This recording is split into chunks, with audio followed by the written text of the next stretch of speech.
இப்ப இந்துக்களுக்கு குரல் எடுங்கன்னு சொல்லிட்டு ஒரு சைடு இது வந்து ஹிந்து முஸ்லீம்ன்ற மாதிரி இருந்துச்சு போயிட்டு இருந்துச்சு.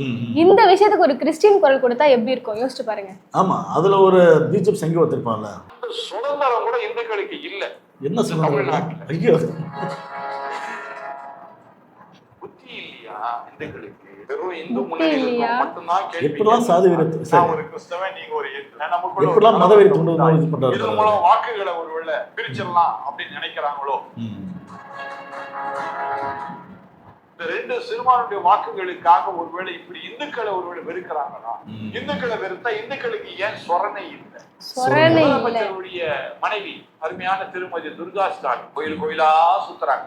ஏன் அந்த மாதிரி தெரியாது? இவர் பேசிக்கிட்டே எப்படி இருக்குன்னா, எனக்கு கோவம் வருது, நானே ஒரு கிறிஸ்டின், நான் இவ்வளவு கோவப்படுறேன், இந்துக்களுக்கு எல்லாம் புத்தி இல்லையா, சொரணை இல்லையா, போய் கேள்வி சண்டை போட்டு அச்சு சாவுங்களேன்ற மாதிரி பேசுறாரு அவரு. மத வெறியை தூண்டுற விதமா பேசுறாரு. காரணம்னா அந்த பிஜேபி ஆர்எஸ் போன்ற அவங்க பேசக்கூடிய அந்த இது இருக்குல்ல அஜெண்டா, அதை தான் இவங்க பேசுறாங்க. பெரும்பான்மை ஓட்டு, சிறுபான்மை ஓட்டு. அப்ப என்ன சொல்றாங்கன்னா, திமுக அரசுக்கு சிறுபான்மை ஓட்டு மட்டும் போதுமானா பெரும்பான்மை ஓட்டு இங்க யாருக்கு? இந்துக்களுக்கு போங்க, இந்துக்கள்லாம் யாரு? பிஜேபி கொண்டு போய் போடுங்க அப்படின்னு ஒரு விஷயம் பேசணும் தெரியுமா? அதை தான் இவங்க பேசுறாங்க, அதை தான் இந்த பெண்களை பேசுது. இந்துக்களோட எண்ணிக்கை தான் இந்தியாவில் வந்து ரொம்ப ஜாஸ்தி. ஸோ மைனாரிட்டின்னு பார்த்தோன்னா அதுக்கு கீழே இருக்காங்க. ஸோ அவங்களுக்கு யார் பாதுகாப்பு தருன்னு பார்த்தோன்னா பெரும்பான்மைக்கு இந்துக்கள் தான்.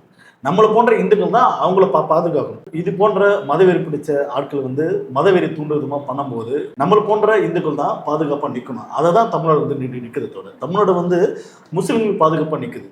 முஸ்லிம் மக்கள் வந்து தன்னோட தோழனா பார்க்குது, நண்பனா பார்க்குது, அதை தான் பண்றான். ஆனா இந்த பிஜேபி சங்கிகள், இந்த பெண்கள் பேசுறது, இவனை போன்ற ஆட்கள்லாம் பேசுறதுனா இதை தொடர்ந்து பார்த்தோன்னா முஸ்லிம்களை பெரும் எதிரியை காட்டுறது. பெரும் எதிரியை காமிச்சிட்டு இந்துக்கெல்லாம் ஒன்னா வாங்குங்க, இந்துக்களோட பாதுகாப்பு யாருன்னா பிஜேபி தான்,